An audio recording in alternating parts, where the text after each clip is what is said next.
Hey guys, good morning. तो स्वागत है एक नए एपिसोड में। यहाँ पे हम बात करने वाले हैं कि फर्स्ट जॉब में कैसे रिजेक्ट हो गए। मतलब फर्स्ट इंटरव्यू था मेरा और उसमें कैसे मैं रिजेक्ट हो गया, क्या क्या कारण हो सकता है रिजेक्शन का, जो कि मैं एनालाइज किया। तो आप लोगों तक ये बताना ज़रूरी समझता हूँ, क्योंकि ज़्यादातर लोगों को मतलब हर किसी को बार बार मौका नहीं ना मिल सकता है। जैसे मेरे को तो चलो एक बार मैं रिजेक्ट हुआ, फिर दोबारा मौका मिला, उसमें मैंने अच्छा करा, परफॉर्म करा, फिर जो भी होना था हो गया, ठीक है। लेकिन हर किसी को बार बार मौका नहीं मिलता है। तो मैं बताना चाहता हूँ कि पहले ही इंटरव्यू में आप क्या करें क्या ना करें जिससे कि आपको बेनिफिट हो, ठीक है। तो इसको हम तीन तरीके से, तीन भाग में पहले तो डिवाइड कर देते हैं आपका टोटल इंटरव्यू जर्नी को, ठीक है। जैसे कि इंटरव्यू का तीन पार्ट रख लो अपने तरफ से। एक आपका मेहनत, your hard work, second your personality, और थर्ड लक। समझ रहे हो? ये तीन चीज इंटरव्यू का पार्ट होता है। पहला तो आपका हार्ड वर्क, आपने कितना मेहनत करा है, अपने 4 साल में क्या पढ़ा है, आपने उस कंपनी के लिए क्या पढ़ा है, कैसे प्रोजेक्ट्स बनाए हैं और कैसे आपने सीवी बनाया है, ये आपके हार्डवर्क्स में काउंट हो जाएंगे। फिर आपका पर्सनालिटी होता है। पर्सनालिटी कहने का मतलब आपका कम्युनिकेशन स्किल्स कैसा है, आपका कॉन्फिडेंस लेवल कैसा है, आप इंटरव्यू को कैसे प्रेजेंट कर रहे हो अपना इंटरव्यूअर के सामने, की मतलब किस तरीके से आपको बात करना है, टोन, पिच, फ्रीक्वेंसी जो भी होती है आपके टॉक्स के, वो आप कैसे उसके सामने हर चीज़ प्रेजेंट कर रहे हो। और लास्टली आपका लक। तो लक तो भाई चलो, लक तो एक ऐसा फैक्टर है, या तो वो आपके साथ रहेगा या तो आपके साथ नहीं रहेगा। और लक कैसे डिपेंड करता है ये भी मैं बात करूंगा लास्ट में। तो लक थोड़ा सा एक डिफरेंट फैक्टर होता है, ठीक है। तो सबसे पहले हम बात करते हैं मेहनत वाला पार्ट पे। लेकिन उससे पहले आप अगर अभी तक मेरा वीडियो देख रहे हैं तो इस चैनल को सब्सक्राइब कर दीजिएगा और वीडियो को लाइक कर दीजिएगा। जितना ज़्यादा से ज़्यादा शेयर हो करिएगा। मैं ये वीडियो आप ही लोग के लिए तो बना रहा हूँ, ठीक है। तो मेरे को थोड़ा सा मोटिवेशन मिलेगा अगर आप चैनल सब्सक्राइब करते हो, वीडियो को लाइक करते हो और शेयर करते हो। तो ठीक है, देखते हैं मेहनत वाला क्या क्या फैक्टर होता है। तो मेहनत वाला फैक्टर होता है कि आपने इंटरव्यू का प्रिपरेशन किस हद तक किया है, कंपनी ओरिएंटेड प्रिपरेशन। अगर कोर की कंपनीज हैं तो उनके कोर के कुछ सब्जेक्ट्स होंगे, आपने उसको किस हद तक पढ़ा है। कहने का मतलब आपका टेक्निकल, या फिर आपने आईटी का करा है, आईटी का इंटरव्यू है तो उसके इंटरव्यू के लिए आपने जैसे जो भी सब्जेक्ट्स हैं उसको किस हद तक पढ़ रखा है, इंटरव्यू क्वेश्चंस किस हद तक प्रिपेयर कर रखा है, ठीक है। लेकिन इन सब चीज से पहले जैसे मैं बताता हूँ स्टार्टिंग से ही, चलो इसको ऐसे करते हैं कि इंटरव्यू का प्रोसेस पूरा देख लो। जैसे ही आप इंटरव्यूअर के सामने प्रेजेंट होते हो तो वो क्या करते हैं, आपको कंफर्टेबल करने के लिए, आपका पर्सनैलिटी जज करने के लिए सबसे पहले आपको या तो वो कंफर्टेबल होने बोलेंगे, आपके पर्सनैलिटी जज करने के लिए आपको बोलेंगे कि इंट्रोड्यूस योरसेल्फ। तो यहीं पे आपका जो पर्सनैलिटी टेस्ट होता है वहीं पे निकल जाता है, सामने आ जाता है कि आप किस हद तक हो। जैसे कि क्या होता है कि इंटरव्यू के टाइम पे अगर मतलब आपका पहला इंटरव्यू है तब तो ये होगा ही होगा। अगर आपने इंटरव्यू का बहुत एक्सपीरियंस रखा है तो अलग बात है, या फिर मेरे जैसे एक्सपीरियंस लोगों के बातें सुन रखे हैं तो भी आपको हेल्प करेगा। मैं इसी चीज के लिए ये कर रहा हूँ। लेकिन अगर आपने पहला इंटरव्यू फेस करना है तो आपको जो सबसे ज्यादा दिक्कत होने वाली है, जो आपको पता नहीं चलेगा, आप ओवर एक्साइटेड हो सकते हो, नर्वस हो सकते हो। कई बार तो ये दोनों चीजें एक साथ हो जाती हैं कि लोग ओवर एक्साइटेड भी हो जाते हैं और साथ ही साथ नर्वस भी रहते हैं।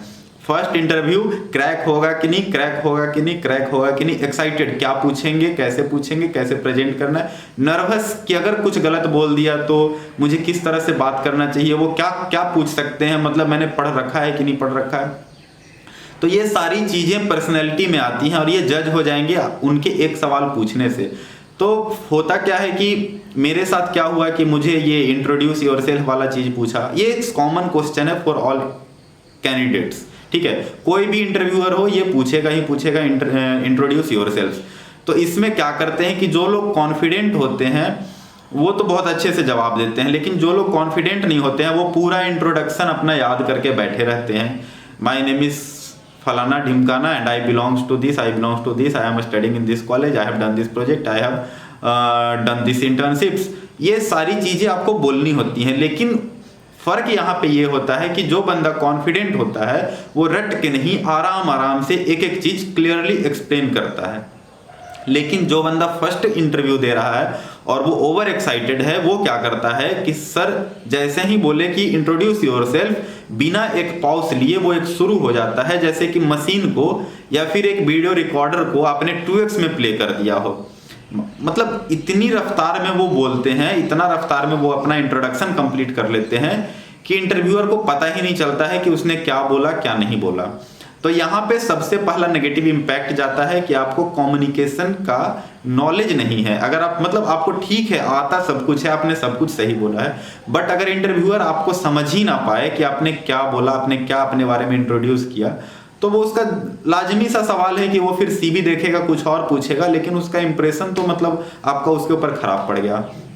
तो ये पर्सनैलिटी जज होता है। और क्या दिक्कत होता है कि कोई भी सवाल जैसे इंटरव्यूअर पूछ रहा है, तो आप जो नर्वस हैं वो आप क्या करेंगे कि जैसे ही वो सवाल खत्म करेगा, आप सही बोल रहे हो कि गलत बोल रहे हो, जब तक वो इंटरव्यूअर सवाल पूछ रहा होता है तब तक आप अपने दिमाग में आंसर जज कर लेते हो, बिठा लेते हो कि मुझे यही बोलना है। और जैसे ही उसका सवाल खत्म होता है, बिना एक पॉज लिए आप धड़ाधड़ सारे सवाल का जवाब बोल देते हो। वो सही है, गलत है, या फिर मतलब किस ढंग से प्रेजेंट करना है, सामने वाला सुन रहा है कि नहीं सुन रहा है, ये गलती होती है एक नर्वस कैंडिडेट के साथ में।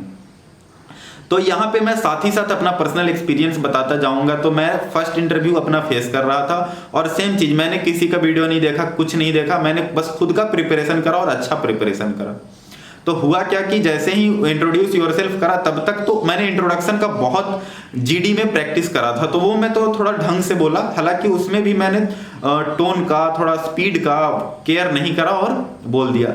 उसके बाद से जो भी सवाल सर पूछ रहे थे, या तो मैं उसका जवाब एकदम ही अचानक से दे रहा था, दिस, या तो मैं बोल दे रहा था अचानक से ही सॉरी सर मुझे नहीं आता है। तो ये तो हर कोई सिखाता है कि एग्जाम्स में अगर आपको इंटरव्यू में कोई चीज नहीं आता है तो आपको सॉरी सर बोल के निकल लेना है, लेकिन ये कोई नहीं बोलता कि सॉरी सर बोलना कैसे है।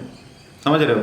वो सॉरी सर बोलने का भी एक तरीका होता है और उसके लिए भी आपको पॉज लेना चाहिए। आप कभी ये मत दिखाओ इंटरव्यूअर को कि आपको ये चीज आता ही नहीं है, आपने कभी ये चीज सुना ही नहीं है।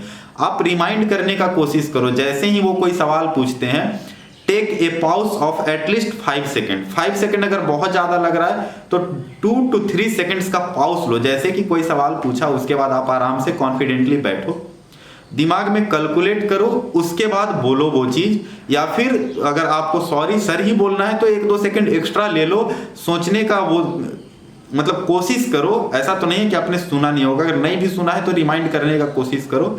उसके बाद बोलो कि sorry sir, I am not reminding this questions. या फिर आप ऐसे बोल सकते हो कि अगर हिंदी में चल रहा है तो आप बोल दो कि सर मैंने पढ़ा है लेकिन मुझे अभी रिकॉल नहीं हो रहा है, मुझे अभी ध्यान नहीं आ रहा है, तो आप नेक्स्ट क्वेश्चन पूछिए। ठीक है, इस तरह से आपको बोलना है, ना कि सर ने सवाल पूछा आपको नहीं आता धड़ल्ले से बोल दो कि सॉरी सर। ये एक गलत इम्पैक्ट पड़ता है। ठीक है, तो ये आपका पर्सनैलिटी बेस्ड ये मैंने बातें बता दी कि ओवर एक्साइटमेंट होता है, नर्वसनेस होता है, उसके बाद क्या होता है, कम्युनिकेशन गैप होता है। तो कम्युनिकेशन गैप, देखो यार, अगर कोई भी कंपनी आ रही है तो आप एलिजिबल हो तभी वो आपको लेके जाएंगी। ऐसा नहीं है कि कोई 10 लाख की कंपनी आ गई, कोई 8 लाख की कंपनी आ गई, कोई 20 लाख की कंपनी आ गई तो आपको ऐसे ही वो लेके जा रहा है। ऐसे तो ले नहीं जा रहा है, वो तभी ले जाएगा जब आप उस लायक होंगे। ठीक है, तो उसके सामने क्यों नर्वस होना है? क्यों? अगर उसको नहीं लेना होगा, आप उस लायक नहीं होंगे, तो आपको कोई नहीं बचा सकता है, वो आपको रिजेक्ट करके ही जाएगा। तो आराम से पॉज लो। आप आज मुझे जैसे कि कोई ऑफर मिल रहा है, कोई कंपनी आया ऑफर दे रहा है, तो ठीक है, आज तो वो ऑफर फ्री का दे रहा है, लेकिन कल क्या वो काम फ्री का लेगा? मतलब सॉरी, पैसा वो फ्री का देगा। कल को अगर हम उसके ऑफिस में ज्वाइन करते हैं तो कल को क्या वो पैसा फ्री का देगा मुझे? ऐसा तो नहीं है। तो मेरे काम के बदले ही उन्होंने पैकेज डिसाइड कर रखा है, मेरे टैलेंट के बदले ही उन्होंने पैकेज डिसाइड कर रखा है। तो कोई भी सवाल का जवाब देने से पहले इंटरव्यूअर क्या है?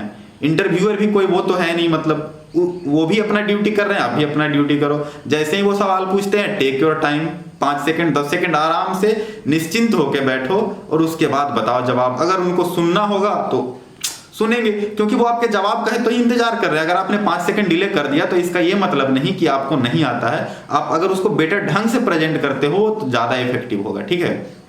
तो टाइम लो, उसके बाद उसको एक्सप्लेन करो। ऐसा नहीं है कि अगर आपने 5 सेकंड डिले ले लिया तो वो आपको कहेंगे कि इसका कुछ नहीं आता है, इसको भगाओ इंटरव्यू से। ऐसा नहीं है, आप अपने कॉन्फिडेंस में रहो। अगर जवाब आता है तो ढंग से उसको प्रेजेंट करो, वो ज्यादा बूस्ट करेगा आपका पर्सनैलिटी को, ठीक है। तो ये पर्सनैलिटी हो गया। दूसरा है मेहनत। मेहनत है कि अगर आपने इंटरव्यू में जैसे कि क्या प्रोजेक्ट करा है। सेकंड पार्ट होता है इंटरव्यूअर का, जहां से वो क्वेश्चंस पूछते हैं, वो है इंटर्नशिप्स एंड प्रोजेक्ट। तो मेरे साथ क्या हुआ कि मैंने कोई इंटर्नशिप करा नहीं था। जैसे कि मैं एक आईटी के कंपनी में बैठ रहा था और मैंने कोर का इंटर्नशिप करा था ओएनजीसी से, जहां की ऑनलाइन इंटर्नशिप हुआ था। तो मुझे उस चीज का कोई नॉलेज नहीं था, इसलिए मैंने सीवी में वो मेंशन भी नहीं करा। फिर क्या हुआ कि एक अच्छे कैंडिडेट का प्रोजेक्ट बहुत ही अच्छा होता है, उसका हैंड ऑन एक्सपीरियंस उसके ऊपर होता है। लेकिन हम जब घर में थे लॉकडाउन के टाइम, कोरोना के टाइम, तो हमने बहुत ज़्यादा कुछ करा नहीं प्रोजेक्ट में।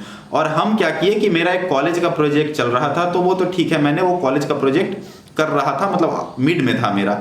और फिर मैं क्या किया कि सीवी में मेंशन करने के लिए एक प्रोजेक्ट कॉपी कर लिया गूगल से। हुआ क्या, गूगल से प्रोजेक्ट कॉपी करना गलत बात नहीं है, लेकिन अगर आप उसको प्रेजेंट नहीं कर पाते हो इंटरव्यूअर के सामने, वो गलत बात है। तो मेरे साथ भी कुछ ऐसा ही हुआ कि उन्होंने, मतलब मेरे साथ तो चलो ये गूगल वाला जो कॉपी किया, तो प्रोजेक्ट उस हाई लेवल का नहीं था कि उसको वो कंसीडर भी करते। तो एक तो उन्होंने मेरे प्रोजेक्ट को कंसीडर नहीं किया, और दूसरा प्रोजेक्ट जो मैं कॉलेज में कर रहा था उससे उन्होंने सवाल पूछना शुरू किया कि चलो ये कॉलेज का प्रोजेक्ट है, इस पे इसको हैंड ऑन एक्सपीरियंस होगा। हालांकि उस पे भी नहीं था क्योंकि कॉलेज तो ऑनलाइन चल रहा था। तो वो सवाल पूछना शुरू किए। तो हुआ क्या कि मैंने प्रोजेक्ट प्रिपेयर नहीं करा था। एक तो मेरा प्रोजेक्ट कंप्लीट नहीं था, ऊपर से मैंने प्रोजेक्ट रिलेटेड सारी क्वेरीज कंप्लीट नहीं करी थी। कहने का मतलब ये है कि अगर आपने प्रोजेक्ट करा है और प्रोजेक्ट को मेंशन करा है, तो प्रोजेक्ट की सारी जानकारी आपके पास होनी चाहिए। सारी जानकारी मतलब आपने वो प्रोजेक्ट क्यों सिलेक्ट किया, उस प्रोजेक्ट में क्या क्या डिवाइसेस यूज हो रहे हैं, क्या क्या मटेरियल्स लग रहे हैं, उस प्रोजेक्ट का आउटकम क्या है, उस प्रोडक्ट का जो मेन चैलेंजेस है वो चैलेंजेस क्या हैं, अगर चैलेंजेस कुछ हैं तो उसको ओवरकम कैसे किया जा सकता है। ये सब मेजर क्वेश्चन है। और मेरे प्रोजेक्ट में क्या हुआ कि मैं एक ऑटो पायलट व्हीकल बना रहा था, ऑटो पायलट व्हीकल के ऊपर काम कर रहा था। तो उसमें मेरे प्रोजेक्ट पूरे कंप्लीट नहीं थे, और उसमें सवाल उसने ऐसा पूछ दिया, उन्होंने ऐसा सवाल पूछ दिया कि उसके ऊपर हमने फोकस ही नहीं करा था। तो वो हमारे मुंह पे ही बोल दिए सीधे से कि you have not decided your project by taking all the aspects. ठीक है, बोल दिया कि आप सारे एस्पेक्ट्स को देख करके ध्यान में रख के आपने प्रोजेक्ट शुरू नहीं किया, यू कांट जज एनीथिंग बेटर। मतलब सीधे मुंह पे मारा तमाचा कि आप जज ही नहीं कर सकते हो चीजों को। बस इसका कारण क्या था कि हमने प्रोजेक्ट के सारे एस्पेक्ट्स को कंसीडर नहीं किया था। तो ये जायज भी है, अगर आप कुछ कर रहे हो तो उसके सारे पहलुओं आपको पता होना चाहिए कि वो सारे पहलू है क्या, क्यों कर रहे हैं, कैसे कर रहे हैं, क्या दिक्कतें आ रही हैं, ये सारी चीजें आपको पता होना चाहिए। उसका क्या आउटकम है, क्या बेनिफिट है, वो भी तो पता होना चाहिए। ऐसे ही प्रोजेक्ट कर लिया है कुछ भी, तो क्या फायदा उस प्रोजेक्ट का। तो इंटरव्यूअर ये चीजें पकड़ते हैं और उसके ऊपर वो आपको जज करते हैं। तो प्रोजेक्ट में ये गलती नहीं करना, अगर कहीं से कॉपी भी करना तो उस चीजों को मतलब ढंग से एक्सप्लेन करने का मादा रखना, समझ लेना कि कहीं से भी ये प्रोजेक्ट के बारे में कुछ भी पूछे मैं उसको एक्सप्लेन कर सकता हूँ। ये हुआ प्रोजेक्ट। फिर आता है आपका टेक्निकल क्वेश्चंस। तो टेक्निकल क्वेश्चंस जरूरी नहीं है कि आपको सब कुछ आए। एक सब्जेक्ट एक एक बुक पे आता है, मतलब एक एक सब्जेक्ट 500-800 पन्ने में पढ़ना होता है। उसके अंदर बहुत सारे कॉन्सेप्ट्स, बहुत सारे थ्योरी, बहुत सारे वन लाइनर्स होते हैं। तो जरूरी नहीं कि हर चीज आपको आए। ठीक है, अगर आती है तो बताओ, अगर नहीं आती है तो बोलो sorry sir, I can't recall it right now. मैंने पढ़ा है लेकिन मुझे ये चीजें अभी याद नहीं है। तो और फेस पे तो एक वो रखो, फेस पे एक ग्लो रखो, जैसे कि ग्लो आपको ये दिखाता है सामने वाले को कि you are confident with your answers, you are confident with your concept. समझ रहे हो, अगर फेस पे ग्लो है तो वो ऐसा नहीं लगेगा उनको कि आपने कहीं से मतलब कुछ कर रहे हो, कहीं से चीट कर रहे हो, या फिर जैसे तैसे पढ़ के आ गए हो, आपने तैयारी नहीं करा है, या फिर आप सीरियस ही नहीं हो इस इंटरव्यू के बारे में। ठीक है, तो ये चीजें होती हैं। तो मुझे पहला जो उन्होंने ब्रेक दिया मेरे वो उस पे इंटरव्यू पे कि मैंने प्रोजेक्ट ढंग से नहीं करा था। ये तो हो गया। और एक और था कि मेरा कम्युनिकेशन गैप बहुत कम था, मतलब ऐसा था कि वो पूछ रहे थे बहुत ज़्यादा, उसको बोल सकते हैं कि कम्युनिकेशन गैप मेरा ज़्यादा था। कहने का मतलब वो पूछ रहे थे, मैं उनका सवाल पूरा सुन नहीं रहा था और मैं जवाब देने पे जा रहा था। तो ये एक गलती हो रहा था, क्योंकि वो अपना सवाल कंप्लीट नहीं कर रहे और मैं अपना जवाब देना शुरू कर दूंगा तो उनको तो ऑब्वियस सी बात है कि उनको बुरा फील होगा। वो कहेंगे नहीं, क्यों कहेंगे, वो सीधे रिजेक्ट करके चले जाएंगे। कभी नहीं कहेंगे कि आपने गलत करा मेरे साथ, लेकिन वो रिजेक्ट कर देंगे आपको। तो वही चीज एक दूसरा फैक्टर मेरे साथ रहा। तो पहले इंटरव्यू में मैंने हर एक चीज गलत करा और इन सब चीजों को सीख के मैं सेकंड इंटरव्यू में अप्लाई करा और सेकंड इंटरव्यू में क्रैक करा, ठीक है। लेकिन उस पर बाद में बात करेंगे, पहले इसमें एक और फैक्टर आपका बाकी है। जो एक और फैक्टर है वो है लक फैक्टर। समझ रहे हो, इंटरव्यू में अगर आपने सब कुछ अच्छा करा तो लास्ट में एक लक फैक्टर भी आता है, ठीक है। कई बार नहीं, मतलब 90% केसेस में लक फैक्टर होता है। 90% केस मैं बोल सकता हूं, क्योंकि लक के अंदर भी बहुत चीजें आती है। एक तो होता है कि आपका इंटरव्यूअर, उनका मूड कैसा है, ये भी आपके ही लक में आएगा। अगर उनका मूड खराब है मतलब आप उनका कुछ नहीं जाने वाला, आपका दिन खराब हो जाने वाला है, आपका इंटरव्यू खराब जाने वाला है अगर उनका मूड खराब रहा तो, ठीक है। उसके ऊपर से फिर लक फैक्टर ऐसा है कि टाइम शेड्यूलिंग वगैरह कैसा है, किस स्लॉट में आपको मिल रहा है, किस दिन में आपको मिल रहा है। कई बार ऐसा होता है कि इंटरव्यूअर ऐसे आ जाते हैं जो कि रिजेक्ट करने ही आते हैं, आप विश्वास नहीं करोगे। कोई बोलता है कि इंटरव्यूअर हायर करने आता है, तो मैं तो ये कहता हूं कि इंटरव्यू रिजेक्ट करने भी आते हैं। अगर आप मतलब समझ लो यार, जैसे कि 100 लोगों का इंटरव्यू होने वाला है और उसमें से 20 लोगों को सेलेक्ट करना है, तो 80 लोगों को तो वो रिजेक्ट कर ही रहे हैं ना। तो सिलेक्शन का रेशियो ज्यादा है या रिजेक्शन का रेशियो ज्यादा है, तो कह सकते हो कि वो रिजेक्ट करने ही आते हैं। अगर आप रिजेक्शन में बच गए तो सिलेक्ट हो गए। तो कई बार ऐसा होता है कि 4-5 इंटरव्यूअर मिलके ले रहे होते हैं, तो उनमें से कुछ लोग ऐसे होते हैं जो कि मैक्सिमम को हायर करेंगे और कुछ लोग ऐसे होते हैं जो मैक्सिमम को रिजेक्ट ही कर देते हैं। तो ये आपके दिन के ऊपर डिपेंड करता है, आपके लक के ऊपर ही ये भी डिपेंड करता है कि आपका इंटरव्यू किन से होने वाला है। मेरे साथ भी यही हुआ, जो इंटरव्यू मैं देने वाला था उसमें क्या हुआ कि 2 दिन में इंटरव्यू डिवाइड हो गया। हुआ क्या कि करीबन मतलब 34-35 लोगों का इंटरव्यू होने वाला था। 35 लोगों में से 24 लोगों का फर्स्ट डे इंटरव्यू हुआ और बाकी 12 लोगों का सेकंड डे इंटरव्यू हुआ, ठीक है। अब हुआ क्या कि मेरा दिन चला गया सेकंड डे पे, मतलब मेरा इंटरव्यू चला गया सेकंड डे पे। क्या फर्क पड़ता है, सेकंड डे पे इंटरव्यू चले जाने से दिक्कत नहीं था। दिक्कत क्या था कि फर्स्ट डे जिनका इंटरव्यू हुआ 24 लोगों का, 24 लोगों में से उन्होंने 12 लोगों को सिलेक्ट कर लिया। 50% सिलेक्शन, समझ रहे हो कितना गर्दा। 24 इंटरव्यू में 12 लोग सिलेक्ट हो गए। अब हो गया उनका कोटा फुल। कोटा फुल कहने का मतलब वो डिसाइड करके आते हैं, कोई भी कंपनी आती है तो मुझे इतने कैंडिडेट हायर करने हैं, 10, 12, 15, 20 ऐसे ही। तो उनका समझ लो कि हायरिंग जो था वो था 14 लोगों का, 14-15 लोगों का अप्रोक्सीमेट लेके वो आए थे कि मुझे हायर करना है। तो 24 में से पहले ही दिन 12 लोगों को रिजेक्ट कर दिया।